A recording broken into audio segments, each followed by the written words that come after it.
Got the name Lil Peep because since I was a small baby, my mom has called me Peep. I don't know why, Peepers, Peep. It's just what she calls me. Pretty much everyone in my life calls me Peep, so Lil Peep. I was born on Halloween night, November 1st. So I got that 11-1 also. So I got like bats over here, this pumpkin one. I got a lot of spooky shit going on. These things, I fucking hate these things. Centipedes, they just seem to find me and like bother me all the time, so I figured I'd get one tattooed on me. I did not always know I was gonna get tattoos. The first one I got is this big one right here. It's my mom's birthday, her initials, so that she wouldn't get mad at me, because it was my first tattoo when I was 14. I got my grandpa, I got my mom, I got friend tattooed on me. So yeah, I have a weird, definition of family. It's not the same as everyone else's. Like I got my son right here on my leg, but my son is a doll that I bought at a store, and his name is Meep. I bought Meep a year ago now with my ex-girlfriend, and he's our son, and so I decided I had to get him tattooed on me. Oh, so this is my relationship with my mom. I'm Lisa, just screaming mom, because whenever something's going wrong in my life or I'm freaking out, I call my mom on the phone, I stress her the fuck out. Underneath here it says Hellboy. That's my first mixtape that really caught people's attention and was very important to me. I read the Hellboy comics and shit, but I just love him as a character, and I love the whole idea around. I think that movie is very underrated. I got the Pink Panther actually. I had stayed up all night on mushrooms. So I took my best friend, we took an Uber to Venice Beach, and I was like, dude, what could I do just to make this worth it? And I went into a random tattoo shop and I got this Pink Panther on me.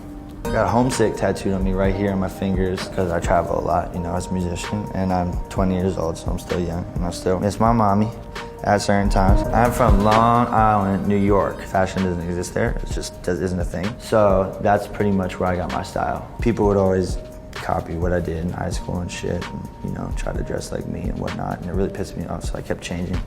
There almost isn't a style because it's just me, you know what I mean? If I'm feeling really punk, like fuck everything, I'll get a weird red anarchy logo on my face or fucking this mood tattoo. I don't think there's really one particular style, but if I had to choose my favorite, it would probably be cholo style tattoos, for sure. 2015, I got this broken heart right under my eye. I was not feeling too well. I'm very just outgoing with it. It was kind of like a push for myself to be successful with the music I was doing, because it can make it harder to get a job when your face is covered in tattoos. And this is a lucky charm. It's just a horseshoe. It's just for good luck.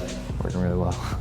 Sometimes, Ed Hardy drew this in London for an exhibition, and I decided that I would get it tattooed on me in London as well, right after I shaved my head. That one really didn't hurt as much as this one, which I just really recently got. My hair is still kind of fucked up from it. It's towards the back of your head more, and the front of your head really is not that bad, but the further it gets towards the back, just whoa. Now my tattoos have kind of become a part of me, and when I look in the mirror, I just see my face. Literally, when you get it, it takes about a week to sink in, and then you're this is just part of me. There are people who are get a tattoo on their forearm and are I have to see this every day for the rest of my life. I'm freaking out. And I'm dude, I woke up with these tattoos. It says get cake, die young. I woke up with it. I had no idea I had even got it. I was so fucked up. I literally was just all right, that's there. This is one of my favorites. It's just my mood, my eternal mood. It's really low quality, but that's because my mood is low quality. You know what I mean? Most people would regret this, but this is one of my favorite tats. So I found myself complaining a lot and being very ungrateful for the things that I have in my life. And so I got the crybaby tattoo on my face to remind me that I have a really good, and there's a lot of people on earth who would, love to be in the position I'm in. So it just keeps me really grateful. I plan on going from my feet, covering all the way, everything, as much as I can without it really hurting, you know what I mean? I don't have any secure plans. I just come up with tattoos. I'll wake up and I'll be yo, I want to get tatted today. I kind of looking like a mess and just what the fuck. If you're thinking about it, do it. And if you like how people look when they're all covered in tattoos, then you should be covered in tattoos. Wake up every day and look in the mirror and be holy shit, this is sick. If I woke up and I didn't have any of my tattoos on, I would cry for an hour.